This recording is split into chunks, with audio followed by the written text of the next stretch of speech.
যাকাতের অর্থ তার আপন ভাইকে দেওয়া যাবে কিনা। খুব ভালো করে মনোযোগ দিয়ে শুনবেন। আমাদের বর্তমান সমাজে অনেক পরিবার এমন আছে, এক মায়ের 3, 4, 5 জন 6 জন সন্তান, সবাই একভাবে দুনিয়ায় স্বাবলম্বী নয়, আছে না নাই? কেউ আছে দুনিয়াবি অর্থের দিক থেকে অনেক স্বাবলম্বী, বিরাট অট্টালিকা করেছে, আর তার আপন মায়ের পেটের ভাই সে দুনিয়ার ক্ষেত্রে সে ফকির, সে মিসকিন, যাকাত খাওয়ার উপযুক্ত অবস্থায় আছে, আছে না, হয় না এরকম কিনা? আচ্ছা, প্রশ্নের উত্তর হলো, যদি আপনার আত্মীয় স্বজনদের মধ্যে, আপনার রিলেটিভের মধ্যে যদি এইরকম কেউ থাকে যে আপনার আত্মীয় স্বজনদের মধ্যে যাকাত খাওয়ার উপযুক্ত, যেই ব্যক্তি যাকাত দিবে তার জন্য উত্তম হলো তার আত্মীয় স্বজন যারা খাওয়ার উপযুক্ত, আগে তাদেরকে বাছাই করে করে তাদের কাছে যাকাত প্রদান করবে। মাসালা বুঝে আসছেনি কথা? অন্যান্য প্রতিবেশী কিংবা অন্যান্য ব্যক্তিবর্গদেরকে যাকাত দেওয়ার থেকে তার নিজের আত্মীয়দেরকে, আপন ভাই, আপন বোন, আপন চাচা, তাদেরকে যাকাত প্রদান করা এটা আরো উত্তম মাসআলা। আমাদের দেশের এক শ্রেণীর ধনাঢ্য ভাইয়েরা যারা নিজের আপন ভাইয়ের খেয়াল রাখে না, আছে না নাই? নিজের আপন ভাইয়ের মধ্যে সমস্যা, আপন ভাই অন্যের কাছে যাকাত চায়, কিন্তু তারই আপন বড় ভাই কিংবা ছোট ভাই যে দুনিয়ার দিক থেকে স্বাবলম্বী, ওই ব্যক্তি অন্যান্য ব্যক্তিদেরকে যাকাত প্রদান করতেছে, নিজের আপন ভাইয়েরও খবর নেয় না, আছে না নাই? এই জন্য আমরা এই বিষয়টি অবশ্যই লক্ষ্য রাখবো, যদি কোনো যাকাত দাতা তার আপন আত্মীয় স্বজন যিনারা থাকে, এই সমস্ত ব্যক্তি যারা যাকাত খাওয়ার উপযুক্ত যদি থাকে, তাদেরকে আমরা যাকাত দিব। আল্লাহ রসুল সাল্লাল্লাহু আলাইহি ওয়াসাল্লাম পবিত্র মাহে রমজানের শেষ দশকে মাজার মধ্যে কাপড় বেঁধে আমলের জন্য ঝাঁপিয়ে পড়তেন। আর আমাদের সমাজের বর্তমান মা বোনেরা বুরকার মধ্যে মাঝখানে একটা ফিতা আছে, আছে না নাই? আপনারা খেয়াল করছেন কিনা? যে সমস্ত দুনিয়াবি স্টাইলিশ বুরকা, এই বুরকার মধ্যে মাঝখানে একটা ফিতা আছে কিনা, এই ফিতাটাকে ভালো করে মাজার মধ্যে বেঁধে তারা মার্কেটের মধ্যে ঝাঁপায়া পড়ে, আছে না নাই? বুঝেন নাই মনে হয়, আমার কথাটা বুঝেন নাই আপনারা? আল্লাহ রসুল সাল্লাল্লাহু আলাইহি ওয়াসাল্লাম কোমরের মাঝখানে একটা গামছা কিংবা চাদর শক্ত করে বেঁধে মসজিদে আমলের জন্য ঝাঁপিয়ে পড়তেন। আর আমাদের দেশের মা বোনেরা তাদের বুরকার মাঝখানের ফিতাটাকে ভালো করে শক্ত করে বেঁধে তারা কাপড় চাপড় কেনার জন্য মার্কেটে ঝাঁপিয়ে পড়ে বর্তমান সময়ে। কথা বলুন ঠিক কিনা? বর্তমান এমন একটা সময় আমরা পার করতেছি, আমাদের দেশের মা বোনেরা, বিশেষ করে মহিলারা বাজারে গেলে 90% মহিলা তারা একেবারে সারা দিনের জন্য এই শেষ দশকে কোনোদিন নিজের জামা কাপড়, কোনোদিন নিজের আত্মীয় স্বজন মেয়ে ছেলে তাদের জামা কাপড়, কোনোদিন এক জোড়া জুতার জন্য সারাটা দিন একেবারে সকালবেলা বের হয়, সন্ধ্যা সূর্য অস্ত যাওয়ার পরে বাড়িতে ফিরে সারাদিন রোজারও খবর নাই, নামাজেরও খবর নাই। এই ধরনের মহিলা আমাদের সমাজে আছে না নাই? বলেন আছে না নাই? বাজারে গেলে শুধুই মহিলা, আর পুরুষ পাওয়া যায় না। এদের ধাক্কা ধাক্কিতে পুরুষ তাদের ঔষধ কেনার পর্যন্ত জায়গাটাও পায় না, আছে না নাই? আমাদের এই ফ্যামিলি অনেকের একেবারে মাজার বোরকার মাঝখানের যে কাপড়টা ফিতাটা আছে এটার ভালো করে বাঁধে, ওই আল্লাহর রসুল ভালো করে শক্ত করে মাঝখানে কোমরের ফিতা বাঁধছে, ওটা অনুসরণ করে। আল্লাহর রসুল বাঁধছে আমলের জন্য, আর মহিলারা বাঁধে কিসের জন্য? রোজা নাই, নামাজ নাই, একেবারে কিসের জন্য? মার্কেটিং এর জন্য। আমি দেখেছি এই সমস্ত মহিলারা দেখবেন অগোচরে পানীয় খায়, আবার সারাদিন মার্কেটিং করে, শপিং করে, আছে না নাই? অজুহাত, রোজা রাখলে সারাদিন এইভাবে মার্কেটিং করা যাবে না, প্রখর রৌদ্র, খুব কঠিন কষ্ট, এই চিন্তায় সে রোজাটাও রাখে না, অথচ একজন মুসলমান ঘরের সন্তান এই সমস্ত নারীরা, আছে না নাই? এই জন্য এই বিষয়টা খেয়াল করবেন। আমার ঘরের আপনারা এখানে যারা আছেন দায়িত্বশীল, আপনি চিন্তা করবেন আমার ঘরের কোনো মা, আমার ঘরের কোনো বোন, আমার ঘরের কোনো মহিলা যেন পর্দাহীনভাবে মার্কেটে গিয়ে পবিত্র মাহে রমজানের পবিত্রতা বর্জন করে সে যেন এই ধরনের অপকর্ম কাজে যেন থাকতে না পারে। আমরা সবাই সচেতন থাকবো ইনশাআল্লাহ। পারবো তো ইনশাআল্লাহ? আসসালামু আলাইকুম ওয়া রাহমাতুল্লাহি ওয়া বারাকাতুহু। ইন্নাল হামদালিল্লাহ, আলহামদুলিল্লাহিল্লাযী জাআলা আশ-শামসা ওয়াল কমারা বিহুসবান والنجم والشجر يسجدان وفضل زمانا على زمان كما فضل مكانا على مكان وإنسانا على إنسان ونشهد أن لا إله إلا الله وحده لا شريك له ونشهد أن سيدنا وسندنا وحبيبنا وطبيبنا وطبيب قلوبنا ومولانا محمدا عبده ورسوله صلى الله تعالى عليه وعلى آله وأصحابه وبارك وسلم تسليما كثيرا كثيرا أما بعد فأعوذ بالله من الشيطان الرجيم بسم الله الرحمن الرحيم إنا أنزلناه في ليلة القدر وما أدراك ما ليلة القدر ليلة القدر خير من ألف شهر تنزل الملائكة والروح فيها بإذن ربهم من كل أمر سلام هي حتى مطلع الفجر صدق الله مولانا العظيم وصدق على رسوله النبي الكريم ونحن على ذلك من الشاهدين والشاكرين والحمد لله رب العالمين সকলে আমার সাথে মুহাব্বতের সাথে দরুদ ইব্রাহিম পড়ি আল্লাহুম্মা সাল্লি আলা মুহাম্মাদিন ওয়া আলা আলি মুহাম্মাদ কামা সাল্লাইতা আলা ইব্রাহিম ওয়া আলা আলি ইব্রাহিম ইন্নাকা হামিদুম মাজিদ اللهم بارك على محمد وعلى آل محمد كما باركت على إبراهيم وعلى آل إبراهيم إنك حميد مجيد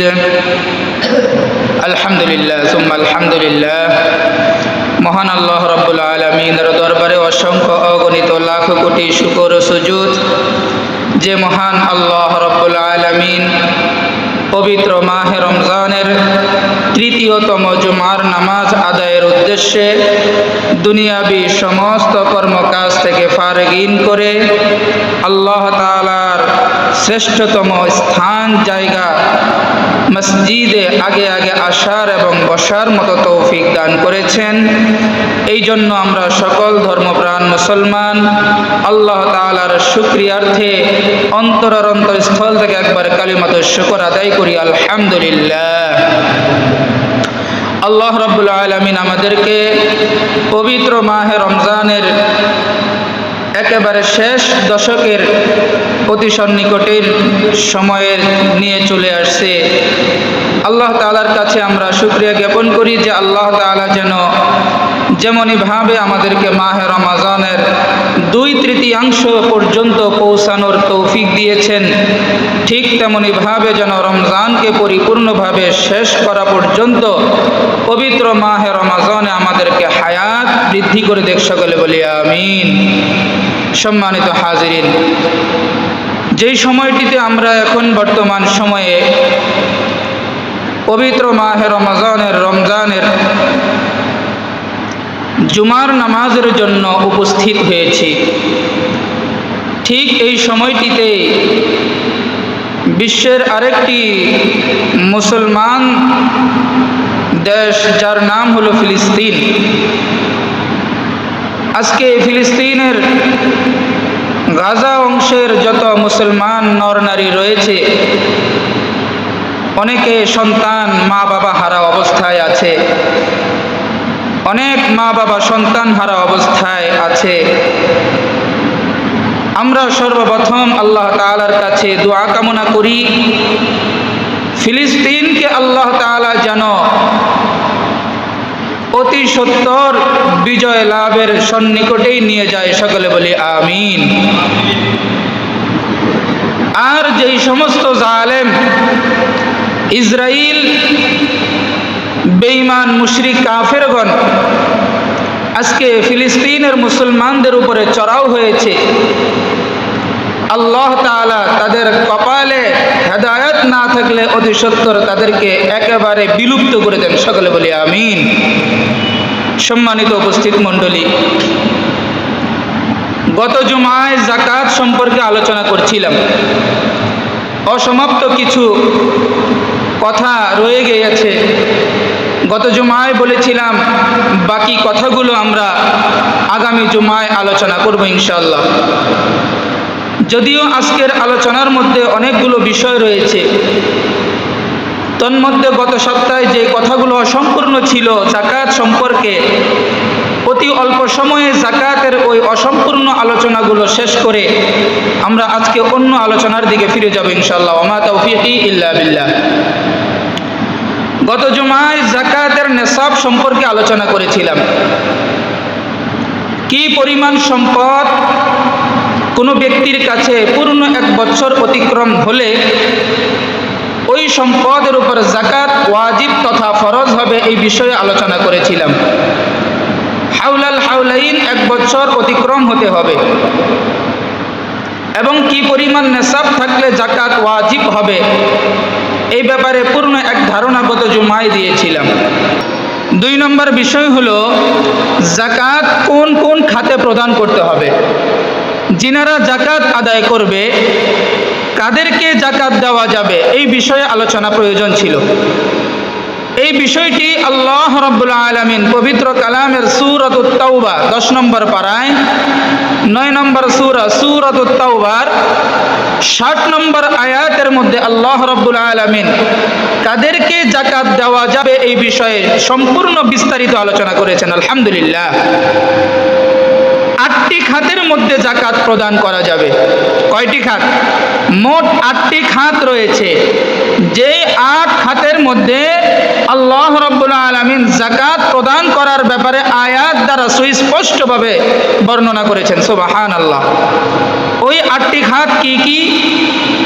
আল্লাহ রাব্বুল আলামিন বলেন সূরাতুত তাওবার 60 নম্বর আয়াতে, বিসমিল্লাহির রহমানির রহিম, ইন্নামাস সাদাকাতু লিল ফুকারা'i ওয়াল মাসাকিন ওয়াল আমিলিনা আলাইহা ওয়াল মুআল্লাফাতি কুলুবুহুম ওয়া ফির রিকাবি ওয়াল গারিমিনা ওয়া ফি সাবিলিল্লাহ ওয়া ইবনিস সাবিল ফরিদাতাম মিনাল্লাহ ওয়াল্লাহু আলিমুন হাকীম। আল্লাহ রাব্বুল আলামিন বলেন, যাদের উপর যাকাত ফরজ হয়েছে তোমরা যাকাত প্রদান করো 8টি খাতে।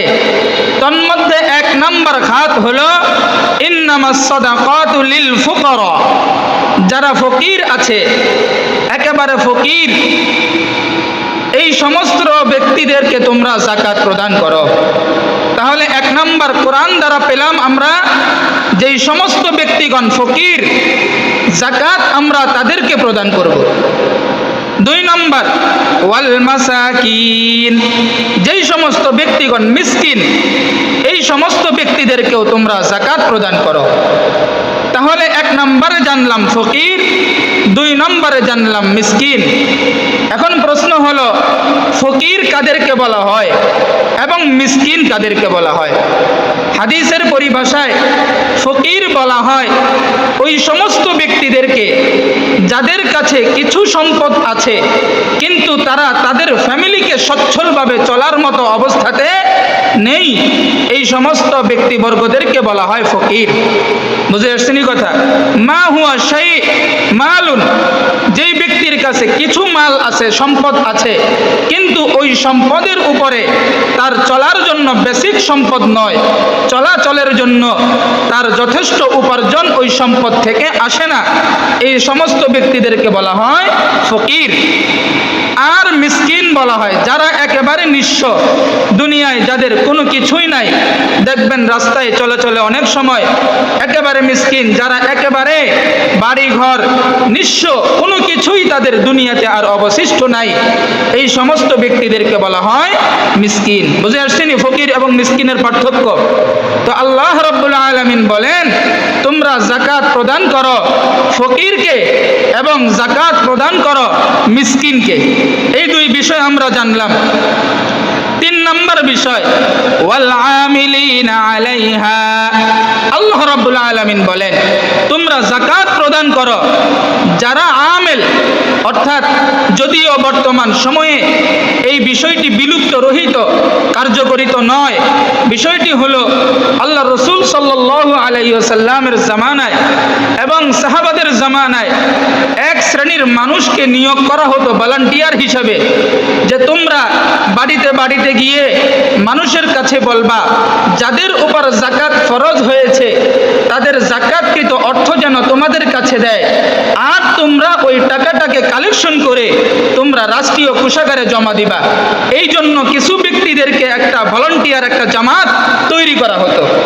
এই জামাতে যারা অংশগ্রহণ করত, যাকাত উত্তোলনের জন্য যাদেরকে কর্মী হিসাবে দায়িত্ব দিত, এই সমস্ত কর্মীদেরকেও আল্লাহ রসুল সাল্লাল্লাহু আলাইহি ওয়াসাল্লাম তাদের কর্মের বিনিময়ে যাকাতের অর্থ থেকে উজরত দিতেন, অর্থাৎ তাদেরকেও যাকাতের উজরত দেওয়া জায়েজ আছে। যদিও এই বিষয়টি এখন আমাদের বর্তমান সময়ে আর প্রচলিত নেই। এটাকেই বলা হয় ওয়াল আমিলিনা আলাইহা, অর্থাৎ যাকাতের অর্থ উত্তোলনের জন্য যারা কর্মব্যস্ততার মধ্যে থাকে তাদেরকেও যাকাত প্রদান করা জায়েজ আছে। 3 নম্বর জানলাম। 4 নম্বর, এই বিষয়টি খুব ভালো করে খেয়াল করবেন, ওয়াল মুআল্লাফাতি কুলুবুহুম। 4 নম্বরে যে বিষয়টি আসছে মুআল্লাফাতি কুলুবুহুম, এই মুআল্লাফাতি কুলুবুহুমের মূল অর্থ হলো কোন মুসলমান সে কোনো বিধর্মীকে যাকাতের অর্থ প্রদান করতে পারবে কিনা। মাসালা বুঝে আসতেছে নি কথা আপনাদের? কোন মুসলমান তার যাকাতের অর্থটা তার সংশ্লিষ্ট কোনো বন্ধু যদি বিধর্মী থাকে, তাদেরকে, এই বিধর্মী ব্যক্তিদেরকে একজন মুসলমান তার যাকাতের অর্থ থেকে বিধর্মী কাউকে সে টাকাটা প্রদান করতে পারবে কিনা, এই ব্যাপারে আল্লাহ তাআলা ওয়াল মুআল্লাফাতি কুলুবুহুম বলে এই আয়াতের এক অংশ নাজিল করেছেন। সুবহানাল্লাহ। আল্লাহ রসুল সাল্লাল্লাহু আলাইহি ওয়াসাল্লামের জামানায় যেই সমস্ত বিধর্মীরা মুসলমান হন নাই, ইসলাম গ্রহণ করেন নাই, অমুসলিম জাতি যারা ছিলেন, তাদেরকে ইসলামের প্রতি আকর্ষণ করার জন্য, ইসলাম সুন্দর ধর্ম, ইসলাম শান্তির ধর্ম, ইসলাম সুন্দর একটি অবকাঠামোর ধর্ম, এটা বোঝানোর জন্য, ইসলামের প্রতি আকর্ষণ বাড়ানোর জন্য আল্লাহ রসুল সাল্লাল্লাহু আলাইহি ওয়াসাল্লাম এই যাকাতের অর্থের এক অংশ বিধর্মী ব্যক্তিদেরকেও কি করতেন? প্রদান করতেন। বুঝে আসছেনি কথা? যদিও এই বিষয়টি ওয়াল মুআল্লাফাতি কুলুবুহুম কুলুবুহুম, অর্থাৎ বিধর্মীদেরকে যাকাতের অর্থ প্রদান করে তাদের মনোনিবাস ইসলামের পথে আনাটা এটা ওই সময়ই একেবারে রহিত হয়ে গেছে। সাহাবাদের জামানাই শেষ, এরপরে তাবেঈনদের জামানা থেকে এই ধরনের রেওয়াজ এবং এই ধরনের কর্মকাজ আর পাওয়া যায় না। অন্য এক মুসলিম শরীফের মধ্যে হাদিসের মধ্যে পাওয়া যায়, যাকাতের অর্থ একজন মুসলমান আরেক মুসলমানের কাছেই কি করবে? দান করবে। এই হাদিসের আনুষঙ্গিকভাবে বোঝা যায় একজন মুসলমান তার যাকাতকৃত অর্থ বিধর্মী কাউকে সে কি করতে পারবে না? যাকাত প্রদান করতে পারবে না। বরং যদি কোনো বিধর্মী ভাইকে যদি কেউ কোনো কিছু দ্বারা, অর্থ দ্বারা যদি সহযোগিতা করতে চায়, তাহলে এটা সাধারণ যাকাত, সাধারণ দান থেকে তাকে দান করবে। বুঝে আসছেন কথা? সাধারণভাবে এমনিতে আমরা অনেক সময় যে দান করে থাকি অর্থ, টাকা পয়সা, এইভাবে ব্যক্তিদের বিধর্মী ভাইদেরকে সাধারণ দান করবে। কিন্তু যাকাতের অর্থ থেকে কোনো অর্থ বিধর্মীকে যাওয়া এই হাদিসের আঙ্গিকে সম্পূর্ণ না জায়েজ। বুঝে আসছেন কথা? ওয়াল মুআল্লাফাতি কুলুবুহুম দ্বারা আমরা কি বুঝলাম? যে মুসলমান বিধর্মীকে কি করতে পারবে না? যাকাতের অংশ থেকে অর্থ দেওয়া সম্পূর্ণ না জায়েজ এই হাদিসের আঙ্গিকে। এই জন্য একজন যাকাতদাতা মুসলমান সে বিধর্মীকে কোনোভাবে যাকাতের অর্থ আদায় করবে না। অর্থাৎ যাকাতের অর্থ থেকে একজন মুসলমান আরেকজন মুসলমানকে কি করতে হবে? যাকাতের অর্থ প্রদান করতে হবে। এরপরে 5 নম্বরে ওয়াল মুআল্লাফাতি কুলুবুহুম ওয়া ফির রিকাবি ওয়া ফির রিকাব বলা হয় দাস মুক্তির জন্য, গোলামকে আজাদ করার জন্য যদি কোনো অর্থের প্রয়োজন হয়, তাহলে ওই অর্থ ওই দাস কিংবা গোলামকে মুক্তির জন্য যাকাতকৃত অর্থ দ্বারা দাস কিংবা গোলামকে মুক্ত করা সম্পূর্ণ জায়েজ আছে। বুঝে আসছেন কথা?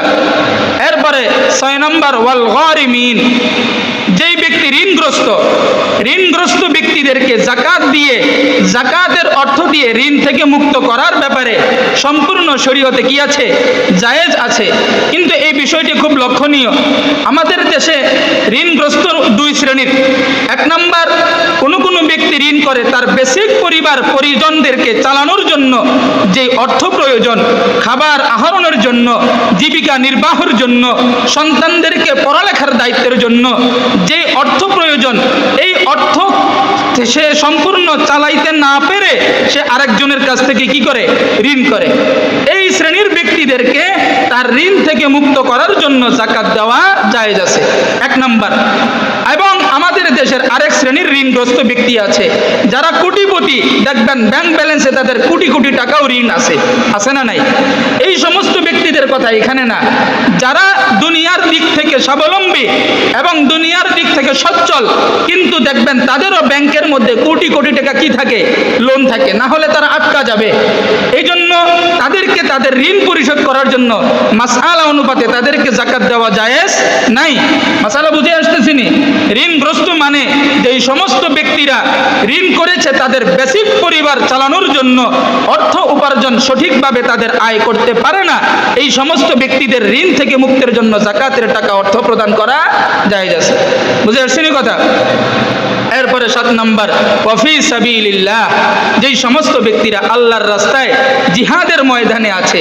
এখানে ওয়াফি সাবিলিল্লাহ মানে জমহুর উলামাগণ এখানে আমভাবে অর্থ তুলেছেন, যদিও বা এখানে ওয়াফি সাবিলিল্লাহ অর্থ হলো যেই সমস্ত মুজাহিদ আল্লাহর রাস্তায় জিহাদের রাস্তায় আছে তাদের অস্ত্র সজ্জার জন্য যাকাতের অর্থ থেকে প্রদান করা জায়েজ। কিন্তু এখানে যেহেতু ওয়াফি সাবিলিল্লাহ ব্যাপক উল্লেখ কথা, এখানে ব্যাপকের উল্লেখ আছে, এই জন্য যেই সমস্ত ব্যক্তিরা আল্লাহর রাস্তায় সারাটা জিন্দেগি একেবারে ব্যয় করে দিচ্ছে, যারা তাদের জীবনকে আল্লাহর রাস্তায় উৎসর্গ করে দিছে, তাদের পিছনেও যাকাতের অর্থ প্রদান করা জায়েজ আছে।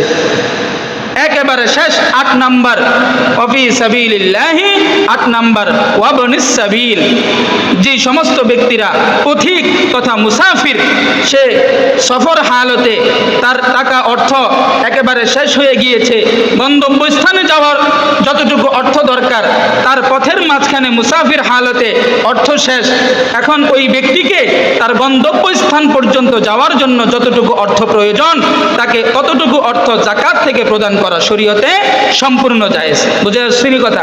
যদিও এটাও রহিত, কারণ বর্তমান সময়ে যদিও কোনো মুসাফির রাস্তার পথিমধ্যে যদি তার অর্থ শেষ হয়ে যায়, বর্তমানে বিকাশ কিংবা বিভিন্ন ব্যাংক ব্যালেন্স, ক্রেডিট কার্ড এর মাধ্যমে টাকা আনার সম্ভাবনা আছে। বুঝে আসছেন কথা? এই জন্য এই 8 খাতে যাকাত প্রদান করার ক্ষেত্রে আমরা এই 8টি খাত অবশ্যই লক্ষ্য করব। আমরা অনেক সময় যাকাত প্রদান করার ক্ষেত্রে আমরা মনে করি যে একটা বিষয় যদি আমাদের সামনে আসে, যেমন উদাহরণস্বরূপ কথার কথা, একটা মসজিদ নির্মাণ হবে, মসজিদের কাজ নির্মাণের জন্য টাকার প্রয়োজন, মসজিদের সভাপতি কিংবা মসজিদের কমিটির কেউ মসজিদের নির্মাণের কাজের জন্য টাকা চাইতেছে রমজান মাসে, 1 টাকা দান করলে 70 টাকার ফজিলত, এই ব্যাপারে কি করছে? ওয়াজ করছে, নসিহত করছে। ওই ব্যক্তিও যাকাত দাতা চিন্তা করছে, আমার কাছে তো এখন যাকাত দেওয়ার টাকা আছে, অর্থ আছে, আর মসজিদ নির্মাণ করা, মসজিদকে সুসজ্জিত করা কিংবা মসজিদের যে কোনো কাজে ব্যয় করা, এটা তো আরো বেশি ফজিলত, যেহেতু মসজিদ আল্লাহর ঘর। বুঝেন নাই কথা? এই চিন্তা ভাবনায় সে কি করলো? তার টাকা থেকে এই মসজিদের নির্মাণের জন্য কিংবা মসজিদের জায়গা ক্রয়ের জন্য কিংবা মসজিদের যে কোনো সংশ্লিষ্ট কাজের জন্য যদি যাকাত আদায় করা হয়, বুঝে রাখিয়েন মুসলমান, এই যাকাত আপনার সম্পূর্ণ 1 বিন্দু আদায় হবে না, 1 বিন্দু আদায় হবে না। কারণ যাকাত কাদেরকে আদায় করবেন এই ব্যাপারে আল্লাহ তাআলা সুস্পষ্ট আয়াত সূরাতুত তাওবার মধ্যে 60 নম্বর আয়াতে নাজিল করে দিয়েছেন, ইন্নামাস সাদাকাতু লিল ফুকারা ওয়াল মাসাকিন ওয়াল আমিলিনা আলাইহা ওয়াল মুআল্লাফাতি কুলুবুহুম ওয়া ফির রিকাবি ওয়াল গারিমিনা ওয়া ফি সাবিলিল্লাহি ওয়া ইবনিস সাবিল। এই 8 শ্রেণীর মানুষ ছাড়া আর কাউকেও যাকাত দেওয়া যাবে না। বুঝে আসছেন কথা? এই জন্য মুহতারাম হাজিরিন, আমরা অনেক সময় মনে করি এই কাজটা কল্যাণের কাজ, আমি এই কাজে যাকাতটা দিব, আমি এই যাকাতটা দিলে আমার সমস্যা কোথায়? না, এই 8 খাত ছাড়া আর কোনো কাজে আপনি যাকাতের টাকা অর্থ প্রদান করতে পারবেন না। অনেক সময় বাড়ির কাজের জন্য রাস্তা দরকার, আমাদের অনেকের বাড়ি পারিবারিক বাড়ির জন্য যে রাস্তা দিয়ে আসা যাওয়া অনেক কঠিন হয়ে যায়, আমরা অনেকে এই রাস্তার নির্মাণের কাজের জন্য কিংবা মানুষের কল্যাণের জন্য কালবাটের কাজে আমরা অনেকে যাকাতের অর্থ কি করে থাকি? প্রদান করে থাকি। মনে রাখবেন, এই 8 খাত ছাড়া আর কোনো খাতে যাকাতের অর্থ প্রদান করা সম্পূর্ণরূপে নাজায়েজ, আপনার যাকাত আদায় হবে না।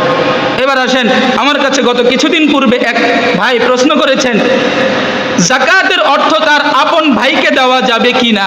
খুব ভালো করে মনোযোগ দিয়ে শুনবেন। আমাদের বর্তমান সমাজে অনেক পরিবার এমন আছে, এক মায়ের 3, 4, 5 জন 6 জন সন্তান, সবাই একভাবে দুনিয়ায় স্বাবলম্বী নয়, আছে না নাই? কেউ আছে দুনিয়াবি অর্থের দিক থেকে অনেক স্বাবলম্বী, বিরাট অট্টালিকা করেছে, আর তার আপন মায়ের পেটের ভাই সে দুনিয়ার ক্ষেত্রে সে ফকির, সে মিসকিন, যাকাত খাওয়ার উপযুক্ত অবস্থায় আছে, আছে না? হয় না এরকম কিনা?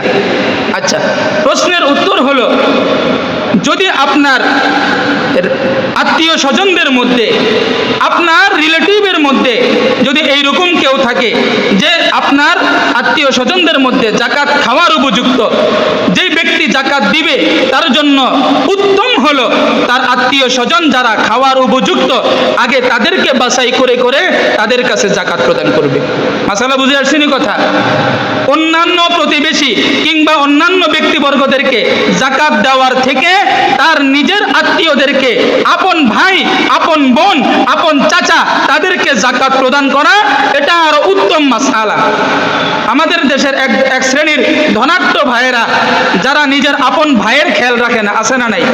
নিজের আপন ভাইয়ের মধ্যে সমস্যা, আপন ভাই অন্যের কাছে যাকাত চায়, কিন্তু তারই আপন বড় ভাই কিংবা ছোট ভাই যে দুনিয়ার দিক থেকে স্বাবলম্বী, ওই ব্যক্তি অন্যান্য ব্যক্তিদেরকে যাকাত প্রদান করতেছে, নিজের আপন ভাইয়েরও খবর নেয় না, আছে না নাই?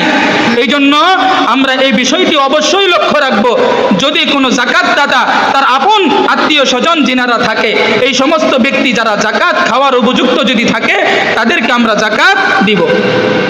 এই পর্যন্ত ছিল আমাদের যাকাতের মূল আলোচনা। একেবারে অল্প সময়, যেহেতু আমরা আজকে একটি বিষয় নিয়ে আলোচনা করার জন্য বসেছি, পবিত্র মাহে রমজানের একেবারে শেষ দশকের অতি সন্নিকটেই আমরা আজকে চলে আসছি। আজকে সন্ধ্যা থেকেই অর্থাৎ সূর্য অস্ত যাওয়ার পর থেকেই পবিত্র মাহে রমজানের শেষ দশক তথা নাজাতের দশক শুরু হবে ইনশাল্লাহ। এই শেষ 10 দিনের বহু ফজিলত হাদিস দ্বারা প্রমাণিত।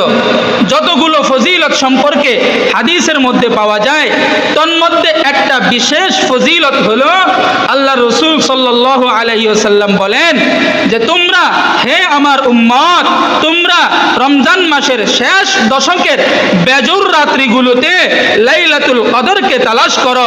এটা এমন একটি রাত, লাইলাতুল কদরি খায়রুম মিন আলফি শাহর, যেই রাত্রি ইবাদত বন্দেগীতে কাটাইলে আল্লাহ তাআলা তার আমলনামায় 1000 মাসের চাইতেও বেশি সওয়াব তার আমলনামায় যুক্ত করে দিবে। সুবহানাল্লাহ। তাহলে আল্লাহ রসুল সাল্লাল্লাহু আলাইহি ওয়াসাল্লাম কি বললেন? তোমরা রমজান মাসের শেষ দশকের বেজর রাত্রিগুলোতে ইবাদতে কাটাও। কেননা আল্লাহ তাআলা রমজান মাসের শেষ দশকের বেজর রাত্রিগুলোতে এমন একটি রজনী রেখেছে, এমন একটি রাত রেখেছে, যেই রাতের ইবাদত আল্লাহ তাআলার কাছে 1000 মাস ইবাদত করলে যেই পরিমাণ সওয়াব, আল্লাহ তাআলা ওই বান্দার আমলনামায় ওই পরিমাণ সওয়াব দান করে দেন। সুবহানাল্লাহ।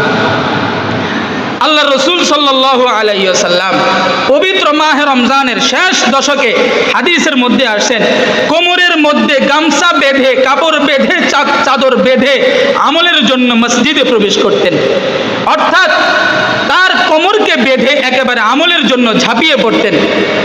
এইরকমও কিতাবের মধ্যে পাওয়া যায়।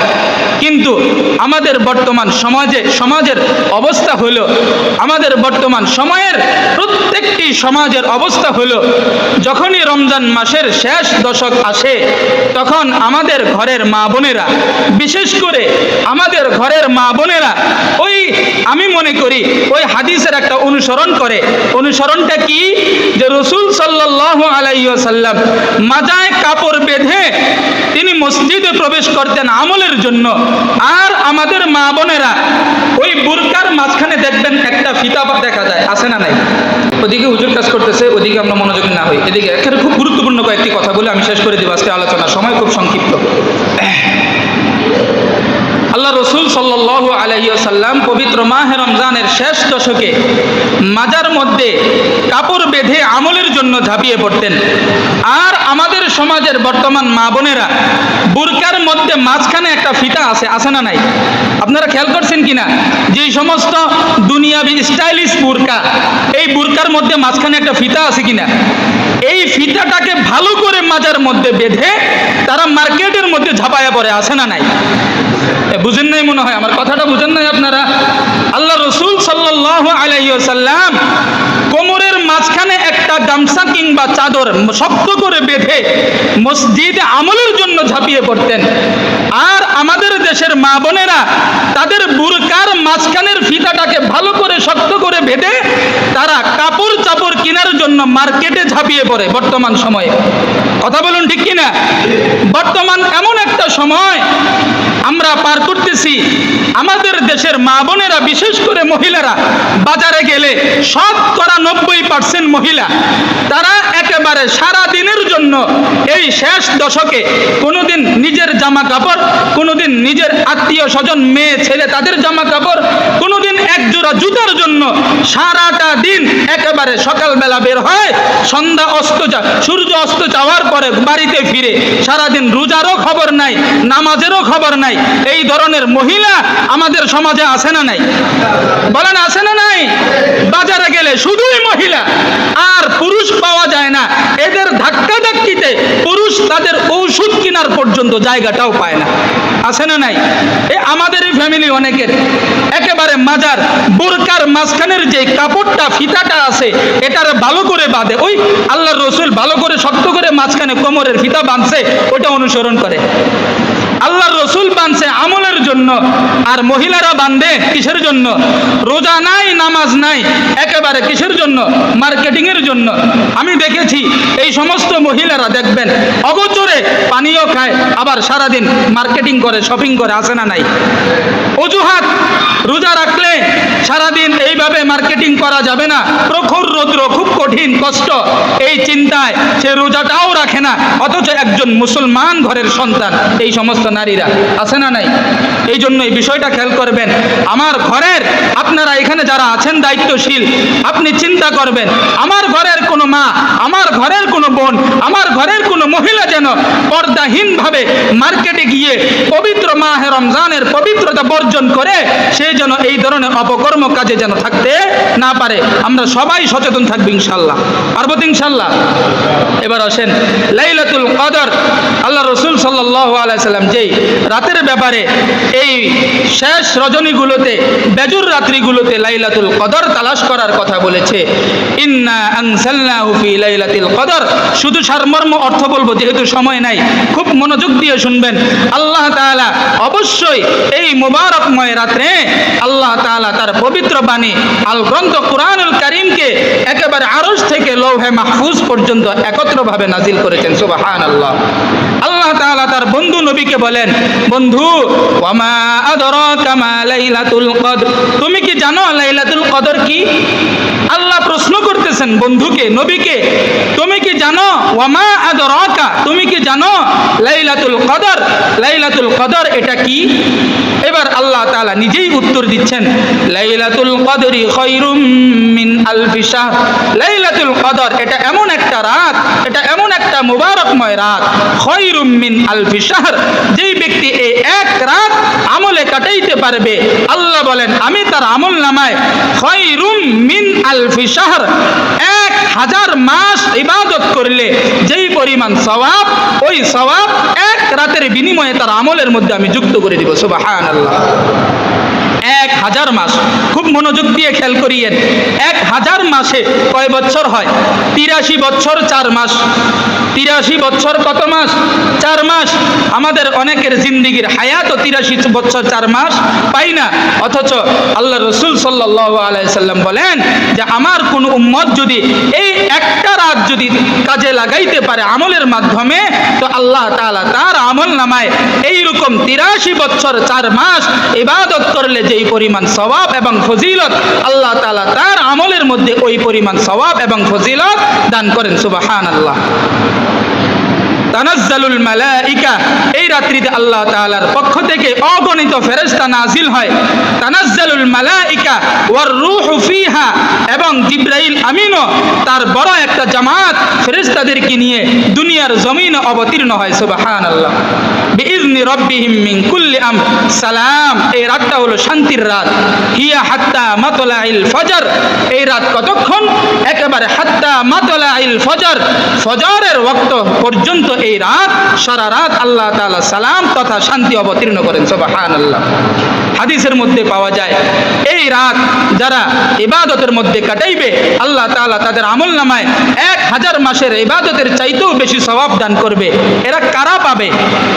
এই বিষয়ে যখন হাদিসের মধ্যে আমরা ঘাটাঘাটি করি, এর মধ্যে পাওয়া যায় যেই সমস্ত ব্যক্তি বর্গগণ ইতিকাফের মধ্যে মসজিদে অবস্থান করবে, খুব ভালো করে মনোযোগ দিয়ে শুনবেন, যেই সমস্ত মুসলমান ব্যক্তি বর্গগণ ইতিকাফের জন্য, ইতিকাফের নিয়তে এই রমজান মাসের শেষ দশকে মসজিদে অবস্থান করবে, ওই ব্যক্তি যদি শবে কদরের রাত্রিতে ইবাদতবিহীন সারা রাত নিদ্রায়ও থাকে, ঘুমন্ত অবস্থাতেও থাকে, রাসূল বলেন তার ঘুমটাও আল্লাহ পাক ইবাদতে ইতিকাফে থাকার বিনিময়ে শবে কদরের, লাইলাতুল কদরের সম্পূর্ণ ফজিলত আল্লাহ তাআলা তাকে দান করেন। সুবহানাল্লাহ। তাহলে ইতিকাফে থাকার ফজিলত আছে না নাই? সম্মানিত হাজিরিন, শেষ দশকের ইতিকাফের বহু ফজিলত আলোচনা করলে অনেক লম্বা সময় হয়ে যাবে। এই জন্য আলহামদুলিল্লাহ আমাদের এই অত্র এলাকায় এত সুন্দর একটি মসজিদ, আমাদের আবুল হাসান সাহেব উনি ইতিকাফে বসার নিয়ত করেছেন। আল্লাহ পাক ওনার নিয়তকে কবুল করেন, সকলে বলি আমিন। শবে কদর, লাইলাতুল কদরের সম্পূর্ণ ফজিলত বরকত ওনাকে পাওয়ার এবং তার আমলনামায় যুক্ত হওয়ার তৌফিক দান করেন, সকলে বলি আমিন। আমরা এখনো যারা নিয়ত করি নাই, একটা রাত, যেই রাত রাতের ফজিলত এত বেশি, লাইলাতুল কদরের তালাশের আশায় আমরা এখন চেষ্টা করি, ইনশাআল্লাহ নিয়ত করি মাত্র 10টা দিন আমরা ইতিকাফের নিয়তে মসজিদে আসার। আমরা অনেকেই চাইলেই পারবো ইনশাআল্লাহ, পারা যাবে না ইনশাআল্লাহ? বলেন চাইলেই পারা যাবে না ইনশাআল্লাহ? চেষ্টা করেন। আজকে সূর্য অস্ত যাওয়ার আগ মুহূর্তেই আমাদের আসরের পরে যারা ইতিকাফ করবেন মসজিদে চলে আসবেন। আমি সকলের প্রতি জোরালোভাবে উদারত আহ্বান জানাই, আপনারা যারা দুনিয়ার একেবারে কঠিনতম কোনো ব্যস্ততার মধ্যে আপনি নাই, আপনার কাছে আমি জোরালোভাবে আবেদন করব, আপনি মসজিদে এই 10টা দিনের জন্য মসজিদে ইতিকাফের নিয়তে চলে আসেন। যারা পারবেন অবশ্যই চেষ্টা করবেন। আল্লাহ পাক আপনাদেরকে ইতিকাফের নিয়তে মসজিদে এসে লাইলাতুল কদরের সম্পূর্ণ ফজিলত পাওয়ার তৌফিক দান করুক, সকলে বলে আমিন। সম্মানিত হাজিরিন, সর্বশেষ একটি বিষয় কথা বলবো। আমাদের দেশে বর্তমান সময়ে সাদকাতুল ফিতর নিয়ে একটা বিশাল সমালোচনা শুরু হয়েছে। বুঝে আসছেন কথা কি নিয়ে? সাদকাতুল ফিতর, যেটা আমরা সাদকাতুল ফিতর অর্থাৎ ফিতরা আদায় করি, এই ফিতরা নিয়ে একটা বিশাল মতভেদ অর্থাৎ মতনৈক্য প্রকাশ পাচ্ছে। অর্থাৎ আমাদের দেশের এক শ্রেণীর আহলে হাদিস তথা লামাযহাবী ভাইয়েরা আছে, তারা বলেন সাদকাতুল ফিতর এটা টাকা ছাড়া, এটা টাকা দিয়ে আদায় করলে কি হবে না? সাদকাতুল ফিতর আদায় হবে না। এই ব্যাপারে তারা একটা হাদিস মানুষের কাছে বক্তব্য প্রকাশ করে, সেটা হলো আল্লাহ রসুল সাল্লাল্লাহু আলাইহি সাল্লামের জামানায় তিনি এই ফিতরা আদায় করতেন 5টি খাদ্যের মাধ্যমে। বলেন কয়টি খাদ্যের মাধ্যমে? 1 নম্বর খেজুর, 2 নম্বর কিশমিশ, 3 নম্বর পনির, 4 নম্বর জব, 5 নম্বর গম কিংবা আটা। বুঝে আসছেনি? এই 5টি খাদ্যের মাধ্যমে আল্লাহ রসুল সাল্লাল্লাহু আলাইহি সাল্লাম ফিতরা আদায় করতেন, যেটাকে আমরা সাদকাতুল ফিতর বলি। তো এই জন্য কিছু হাদিস বিশারদ যারা লামাযহাবী আহলে হাদিস দাবি করে, ওনারা বলতে চায় যেহেতু রসুল খাদ্যের মাধ্যমে ফিতরা আদায় করেছেন, এই জন্য টাকা দিয়ে ফিতরা আদায় করলে ফিতরা আদায় হবে না। খুব যুক্তিসঙ্গত কথা না? বলেন কথাটা তো খুব যুক্তিসঙ্গত। যেহেতু রসুল টাকা দিয়ে কি করে নাই? ফিতরা আদায় করে নাই, খাদ্য দিয়ে ফিতরা আদায় করছে, তো আমি রসুলের উম্মত কেন টাকা দিয়ে ফিতরা আদায় করব? কি সুন্দর কথা! যদিও কথা সুন্দর কিন্তু মতলব খারাপ। মনে রাখবেন, খুব মনোযোগ দিয়ে একটা পয়েন্টের কথা বলবো, খুব ভালো করে শুনবেন। আল্লাহ রসুল সাল্লাল্লাহু আলাইহি সাল্লামের জামানায় যেটাকে আমরা টাকা বলি, আরব কান্ট্রিতে তখন ওইটাকে দিনার এবং দিরহাম বলতেন। 2 ধরনের টাকা ছিল। 1 নম্বর দিনার। রসুলের জামানায় আরব কান্ট্রিতে 2 ধরনের কি ছিল? টাকা ছিল। 1 নম্বর হলো দিনার, 2 নম্বর হলো দিরহাম। দিনার হয় স্বর্ণের, বলেন দিনার হয় কিসের? স্বর্ণের। আর দিরহাম হয় রূপের তথা রূপার। তৎকালীন জামানায় দিনার যেটা ছিল, সর্বনিম্ন দিনার, সেটা হলো 1 দিনার। রসুলের জামানায় সর্বনিম্ন দিনার কতটুকু ছিল? 1 দিনার, অর্থাৎ 1 দিনারের কম, আধা দিনার এইরকম কোনো দিনার ভাঙতি টাকা ছিল না। আমাদের দেশেও একটা সময় 5 পয়সা 10 পয়সা 8 আনা 4 আনা পাওয়া যেত, এখন এটার প্রচলিত নাই। আছে না নাই? ঠিক তদ্রূপ রসুলের জামানায় 2 ধরনের টাকা ছিল, একটা দিনার, একটা দিরহাম। দিনার যেটা ছিল এটা স্বর্ণের, দিরহাম যেটা ছিল এটা রূপার।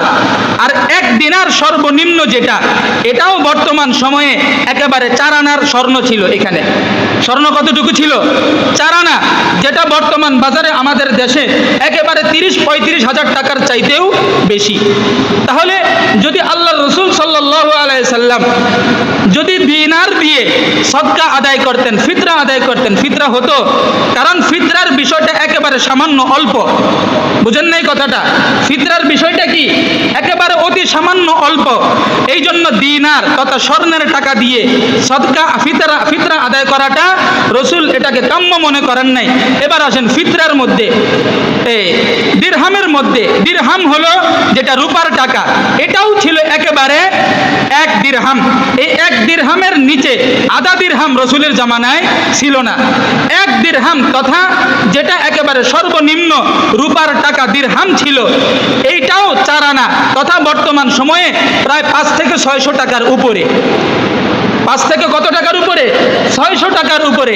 এই জন্যই আল্লাহর রাসূল সাল্লাল্লাহু আলাইহি সাল্লাম টাকা তথা দিনার এবং দিরহাম দিয়ে সাদকাতুল ফিতরা আদায় করে নাই, খাদ্য দিয়ে। যেহেতু খাদ্য দিয়ে তৎকালীন সময়ে যেটা টাকা দিয়ে বিনিময় করা যেত না, সেটা খাদ্য দিয়ে বিনিময় হতো। সেটা কি দিয়ে বিনিময় হতো? খাদ্য দিয়ে। এই জন্যই আল্লাহ রাসূল সাল্লাল্লাহু আলাইহি সাল্লাম টাকা দিয়ে সাদকাতুল ফিতর আদায় করে নাই, খাদ্য দিয়ে। এই যে 5 খাদ্যের কথা বলছি, এই 5 খাদ্যের মাধ্যমে ফিতরা আদায় করতেন। এবার রসুলের জামানার পরে ওমর ইবনে আব্দুল আজিজের জামানায় এসে 1 দিনার 1 দিরহাম এটাকে ভাঙতি করা হয়েছে, তথা আধা দিনার আধা দিরহাম যেমন আমাদের ভাঙতি পয়সা ছিল, এইরকম ওমর ইবনে আব্দুল আজিজের জামানায় এসে যখন এটাকে আধা তথা 1-এর অর্ধেকের টাকার প্রচলন হয়েছে, তখন ওই জামানায় সাহাবাদের আমল আছে, তিনারা আধা দিনার না আধা দিরহাম তথা যেটা রূপের আধা দিরহাম টাকা, ওই আধা দিরহামের মাধ্যমে তারা ফিতরা আদায় করেছে। এটা সাহাবাদের আমল পাওয়া যায়। বুঝতে পারছেন কথা? তাহলে যেহেতু রসুলের জামানায় টাকা দিয়ে অর্থাৎ দিনার দিরহাম দিয়ে ফিতরা আদায় না করার একটা অন্যতম কারণ পাওয়া যায়, এই জন্য রসুল দিনার এবং দিরহাম দিয়ে ফিতরা আদায় করে নাই। কিন্তু সাহাবাদের আমল যখন পাওয়া যায় যে ওনারা ফিতরা আদায় করেছেন দিনার এবং দিরহাম দিয়ে, সুতরাং এই জামানাতেও যদি কোনো ব্যক্তি ফিতরা আদায় করে টাকার মাধ্যমে, তাহলে তার সম্পূর্ণ ফিতরা আদায় হয়ে যাবে, কোনো সন্দেহ নাই। বুঝে আসছেন কথা? যেই সমস্ত ভাইয়েরা ফিতনা ছড়াচ্ছে যে টাকা দিয়ে ফিতরা আদায় করলে ফিতরা হবে না, আপনারা এদিকে কোনোভাবেই কান দিবেন না। টাকা দিয়ে ফিতরা আদায় করলে সম্পূর্ণ ফিতরা আদায় হয়ে যাবে। ফিতরা আদায় করার সময়টা কখন? এই এখন থেকে শুরু। আপনি ফিতরা এখন থেকে দিয়ে দেন। ফিতরা কারা দিবে? সকল স্বাবলম্বী ব্যক্তিদের, ছোট কিংবা বড়, সকল মিনাল মুসলিমিন, সকল মুসলমানদের জন্য, নর নারী ছোট বড় সকল ব্যক্তিদের জন্য ফিতরা আদায় করে দেওয়া ওয়াজিব। বুঝে আসছেন কথা? আপনি আপনার পরিবারের একজন ধারক বাহক, আপনি গার্ডিয়ান, আপনার ছেলে, আপনার মেয়ে, আপনার স্ত্রী, সবার পক্ষ থেকে আপনি ফিতরা আদায় করে দেন, আপনার সকলের ফিতরা আদায় হয়ে যাবে। ফিতরা কিন্তু জাকাতের মতো না। জাকাত যার উপরে ওয়াজিব তার পক্ষ থেকে ভিন্নভাবে জাকাত দিতে হবে। চাই স্বামীর উপরে যদি জাকাত হয়, স্বামী ভিন্ন জাকাত দিতে হবে। স্ত্রীর উপর জাকাত ফরজ হলে স্ত্রীকে ভিন্নভাবে জাকাত দিতে হবে। বাবার উপরে জাকাত ফরজ হলে বাবাকে ভিন্নভাবে জাকাত দিতে হবে। কিন্তু ফিতরা যদি আমি আমার পরিবারের সকলের পক্ষ থেকে, আমি এককভাবে সবার পক্ষ থেকে যদি ফিতরা দিয়ে দেই, তাহলে আমি আমার সকলের পক্ষ থেকে ফিতরা আদায় হয়ে যাবে। কিন্তু ফিতরাটা আদায় করতে হবে কখন?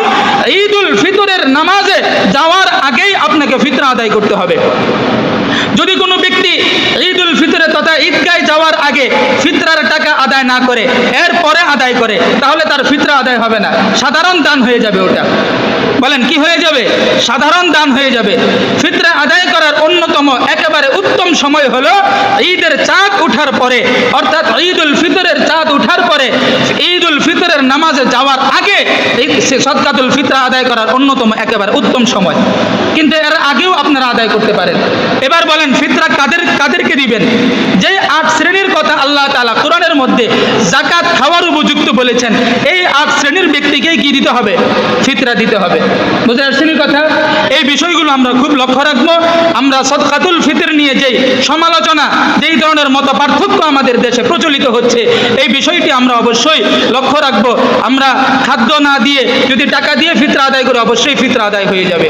সর্বশেষ এবারের ফিতরা একেবারে সর্বশেষ যেটা অল্প যেটা, এটা 110 কিংবা 115 টাকা ইসলামিক ফাউন্ডেশন থেকে যেটা প্রকাশিত হয়েছে, এর উপরে 2880 টাকা পর্যন্ত সর্বোচ্চ ফিতরার কথা আছে।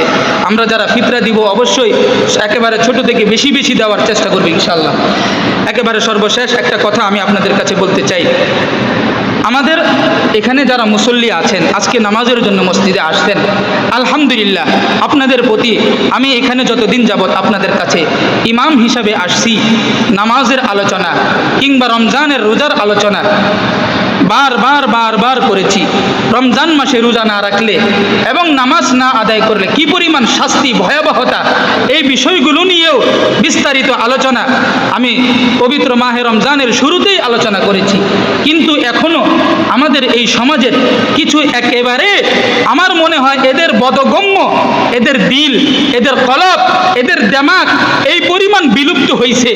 আমি জানি এখনো তারা রমজান মাস অথচ রোজা রাখে না। কি রাখে না? রোজা রাখে না। সামান্য কাজের অজুহাত দিয়ে রমজান মাসের এত বড় একটা বিধান, এত বড় একটা শক্ত বিধানের মতো বিধান, ফরজ বিধান, এটাকে পরিত্যাগ করতেছে। এইরকমও মুসলমান আমাদের এই সমাজে আছে। আছে না নাই? বলেন আছে না নাই? মনে রাখবেন, কওমে লূতের জামানায়, লূত আলাইহিস সালাতু ওয়াস সালামের জামানায় যখন পুরুষ পুরুষের সমকামিতার প্রচলন শুরু হয়ে গেছে, আল্লাহ তাআলা যারা এই অপকর্মে ছিল শুধু তাদেরকেই ডুবাইছে তা নয়, পুরা কওমে লূত, একেবারে লূতের যত বড় গোত্র ছিল পূর্ণ গোত্রকে আল্লাহ তাআলা উল্টাইয়া একেবারে সাগরে পরিণত করে দিয়েছে। তার মানে যারা এই কাজে লিপ্ত ছিল তাদেরকেও শাস্তি দিছে, যারা ছিল না তাদেরকেও কি দিছে? শাস্তি দিছে। নৌকার মধ্যে যদি 40 জন থাকে, একজন যদি নৌকা ফুটা করে, কি একজনেই ডুববে না বাকি 39 জন ডুবে যাবে? বলেন 39 জন ডুববে কিনা?